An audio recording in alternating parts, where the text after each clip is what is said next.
Hello, I'm Eugene, and this is my film show.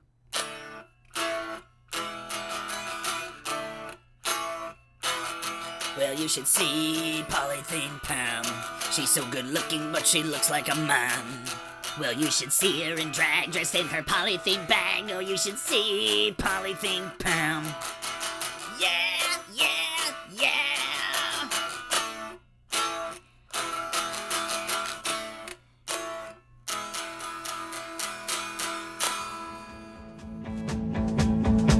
So I've been on a bit of a Beatles kick ever since I watched Get Back recently. Jojo was a man. A bit faster, do you think? A bit faster. 1, 2, 3, 4. From the director of Bad Taste, Meet the Feebles, The Frighteners, and Dead Alive.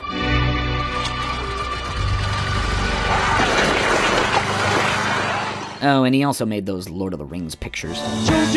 Get Back is an extraordinary documentary about the writing and recording of the Beatles' Let It Be album. It utilizes about 60 hours of previously unseen footage and some 150 hours of audio recordings from the sessions. The film culminates in their iconic final live performance together on the rooftop of their studio in London. Over the course of 4 years, director Peter Jackson and his editor whittled down the footage to an 8-hour film broken up into 3 parts. And so, I've been inspired to do an episode about Beatles movies, but with a little bit of a twist. I'm not talking about films that the Beatles actually appear in, like Hard Day's Night, Help, or Magical Mystery Tour, nor do I mean any of the other documentaries about them, like the Beatles Anthology or 8 Days a Week. Instead, I'd like to look at the films that were inspired by the Beatles and their music and tell a fictional narrative around them. And so, we're gonna start with a film from 1978. I'll give you a little hint.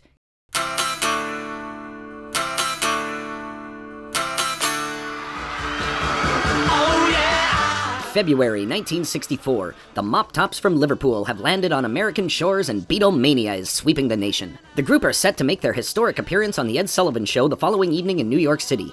A short distance away in Maplewood, New Jersey, we're introduced to a plucky group of teenagers that catch wind of the Beatles' upcoming performance. You got Rosie, who is super duper Beatles fan number 1, Pam, who's supposed to be getting married tomorrow but is having second thoughts, Grace, an aspiring photojournalist who's very keen on getting some exclusive shots of the Beatles for her portfolio, and then you got Janice, who absolutely despises the Beatles and is deep into the folk music scene of the time. But together they all hatch a harebrained scheme to drive to New York and sneak into the Beatles' hotel and ultimately onto the Ed Sullivan Show. But is it not to hire a cab? We could drive up in a cab. No, I already found out the cops are checking the cabs. See, we need a limo, and we need it tonight. I mean, I got a deadline to meet. Tonight? The girls recruit their friend Larry to be the chauffeur, as his father runs the local funeral parlor and he has access to limousines. They are also joined by a smart-ass delinquent type named Tony, who also hates the Beatles but tags along to get close with Janice. They get to New York City, and upon arriving at the Beatles' hotel, the gang separates and everyone has their own little adventure trying to catch a glimpse of the band, scrounging up tickets to the Ed Sullivan Show, and playing cat and mouse with the hotel security team led by Dick Miller. I'm on the wrong floor. I'm looking for 1332. My mistake, officer. What do you take me for, some kind of an asshole? Pam manages to make it all the way into the Beatles' hotel room and even ends up hiding under John's bed. Could somebody call the porter up here? I need me trousers cleaned. Take them off then. I mean, you know, we can't clean them with you standing in them. Good idea. Rosie meets another super-duper Beatles fan that's basically been squatting in one of the empty rooms of the hotel with his bizarre Beatles collection. This is actually a clump of grass that Paul stepped on. I'm not exactly sure which blade he stepped on, but it's all in there. That's why I got such a big clump. Oh, wow. Can I have some of this? What are you, crazy? Oh, just a little bit. I'll buy it off of you. No, I'm sorry, but it's not for sale. Meanwhile, Grace attempts to score tickets to the show, and her plan involves bribery, prostitution, blackmail, Larry, and liquor. Get your goddamn hands off her, you big hot dog. Janice and Tony hang outside amongst the screaming Beatles fans, protesting against the Beatles. They befriend a young boy whose father has tickets to the show but won't give them up until the kid cuts his hair. So the 3 of them plot to rob the boy's father to get those tickets. Okay. And don't forget to bring the tickets. It's all set. All the threads come back together for the big finale at CBS Studio 50, where the gang have all made it to the show in one way or another.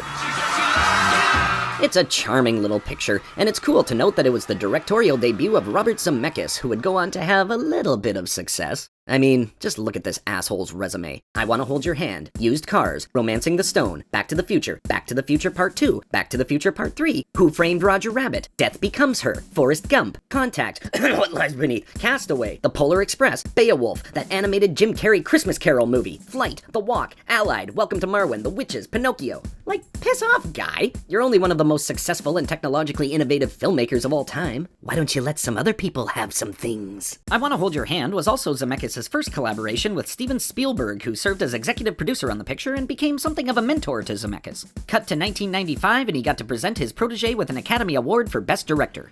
Alex, your father just won the Academy Award. Robert Zemeckis for Forrest Gump. They've got no money, no tickets, no driver's license, and no fear. Anyways, I Wanna Hold Your Hand, a delight from start to finish with fun characters and situations and all done to the beat on the soundtrack featuring all these great songs. What are you waiting for? Go find yourself a ticket.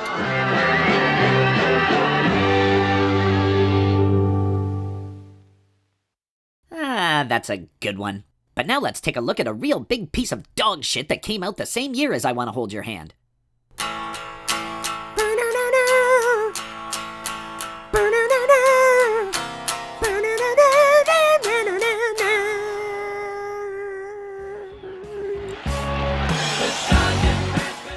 To answer that age-old question, what would it look like if cocaine itself made a film? Well, it might look like Sgt. Pepper's Lonely Hearts Club Band starring Peter Frampton and the Bee Gees. It's a musical, obviously, but in the truest sense of the word, there's next to no spoken dialogue except for the narrator, Mr. Kite, played by George Burns. He leads us from scene to scene and to musical numbers that stitch together the inane plot. The town of Heartland has a celebrated marching band, Sgt. Pepper and his Lonely Hearts Club Band. For some 50-odd years, Heartland's feet tapped to the beat of Sgt. Pepper's magical music. Well, Sgt. Pepper up and croaks one fine day, but he leaves behind these magical musical instruments that will protect the people of Heartland. Oh well. His grandson, Billy Shears, played by Peter Frampton, starts a new band with 3 of his friends, and they're played by the Bee Gees. They're a big hit with the townsfolk, and soon the president of a big deal record company called Big Deal Records comes sniffing around. He's played by Donald Pleasance. He lures the new band to Hollywood, plying them with booze and broads before signing them to a contract. Meanwhile, this dick named Mr. Mustard arrives in Heartland to steal the magical instruments, and he's acting on orders given to him by a mysterious group called FVB. Along with his henchmen, his creepy massage robots, and computerized van, he takes possession of the musical instruments and then scatters them among the FVB's affiliates, which turn the town of Heartland to shit. A girlfriend of Billy's named Strawberry Fields heads to Hollywood to inform the band of what's been happening back home. Mr. Mustard follows her, but once in Hollywood, the group steals his van and uses the computer to track down all the instruments. This leads them to the deranged Dr. Maxwell, played by Steve Martin. Father Son, a mind-controlling cult leader played by Alice Cooper, and ultimately to the FVB itself, which we finally learn stands for Future Villain Band. And they're played by Aerosmith. Scary! But that's not before holding a benefit concert for the town of Heartland, their manager Dougie scheming to steal all the proceeds from the show with his gal Lucy, Mr. Mustard kidnapping Strawberry, and the boys chasing after him in a hot air balloon. Finally, they reach the Future Villain Band and do battle, and their fight leads to Strawberry being thrown off the stage to her demise.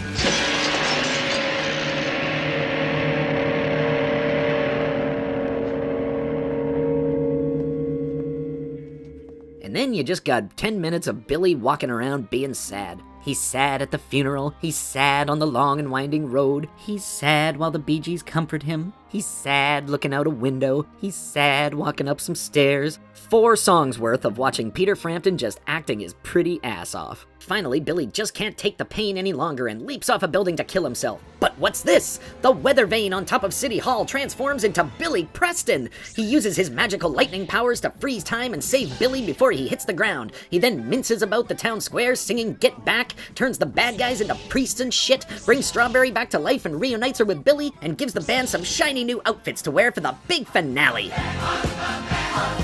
What the fuck? So is there any reason at all to watch this bloated train wreck? I guess some of the musical numbers are worthwhile, and it manages to cram all of these Beatles songs in there. No one's complaining about the songs. But alas, it collapses under its own weight in the shitty acting abilities of Peter Frampton. The Bee Gees are no better, but they kind of have a goofiness about them that they play up, which makes them far more tolerable, and no one's complaining about their musical chops. The film was directed by Michael Schultz, who had previously scored a couple hits with Cooley High in 1975, followed by Car Wash the next year. He would also go on to make the cult favorite The Last Dragon in 1985. Sgt. Pepper's Lonely Hearts Club Band, starring Peter Frampton and the Bee Gees, a late 70s pop culture time capsule. I guess if nothing else, you can sing along to all the great songs, but that's about it. Skip the movie and just go buy the soundtrack album instead.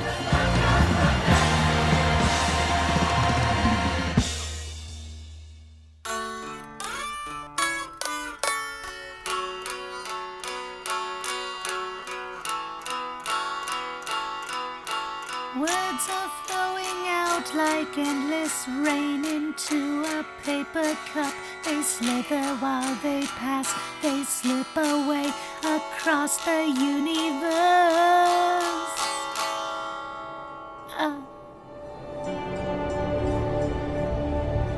Across the Universe from 2007 is a jukebox musical that tells the story of a small group of disparate young folks who managed to find each other in New York City's Greenwich Village in the mid-1960s. You got Jude, a shipyard worker from Liverpool, Max, a slacker student at Princeton University in New Jersey, Lucy, Max's younger sister who still lives at home, a cheerleader named Prudence from Dayton, Ohio, a guitarist named JoJo from Detroit, Michigan, and a Janis Joplin-esque singer named Sadie from New York City. Jude has come to the U.S. in search of his father, whom he has never met, and finds him working as a janitor at Princeton University. I didn't come here to derail your life, and I'm not here for your love or your approval. I'm just here so that we both know that the other one exists.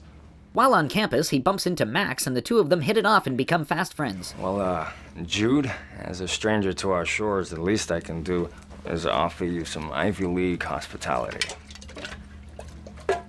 To spare his new friend a Thanksgiving spent alone, Max invites Jude over to his parents' home for dinner. He breaks bread with the family and very quickly begins to fall for Lucy. My God, you have perfect teeth. People in Liverpool, they seldom do, they stick out in all different directions. You never heard of braces?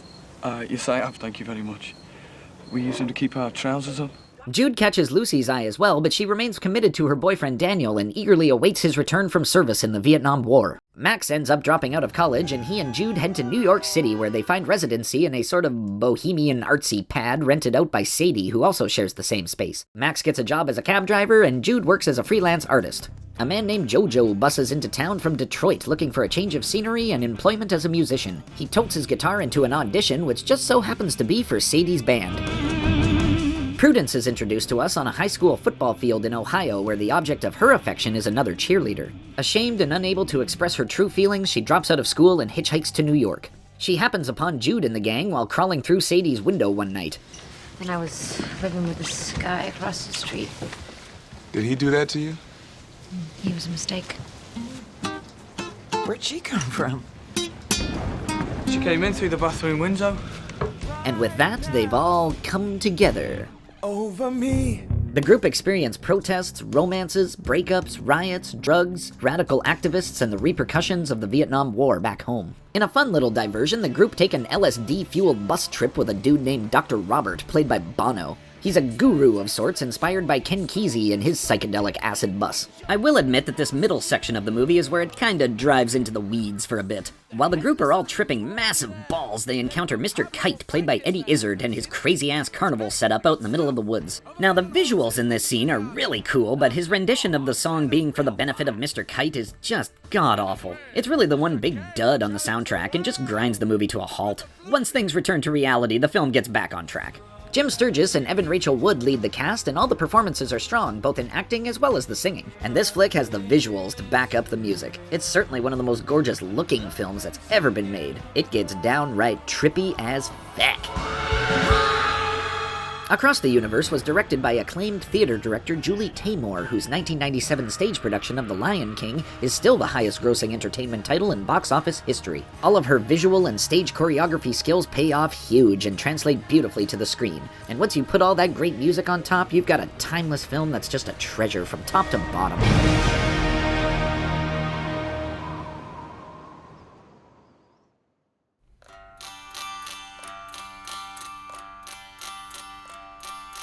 Yesterday, all my troubles seem so far away.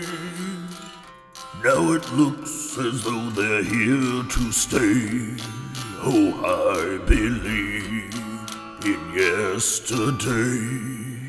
Yesterday from 2019 tells the story of Jack Malik, who, through a bizarre freak occurrence, goes from being a struggling singer-songwriter to being put on the fast track to global stardom. When we first meet Jack, played by Himesh Patel, his quote-unquote music career involves performing to handfuls of indifferent people in coffee shops, pubs, or wherever he can get a gig. He's pressed on by his good friend Ellie, full-time school teacher and also his manager. She's played by Lily James.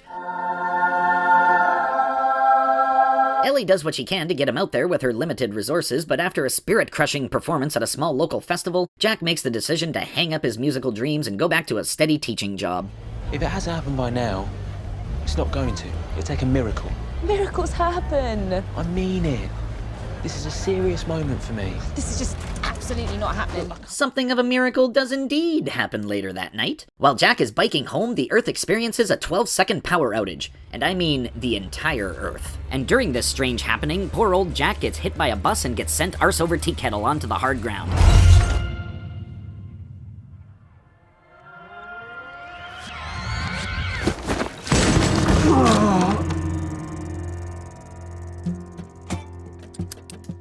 Jack is a bit banged up from his collision with the bus and spends some time recovering in the hospital. When he's discharged, Ellie and his friends treat him to a new guitar to replace the one that got smashed in the accident. He gives his new axe a whirl by singing Yesterday to the group.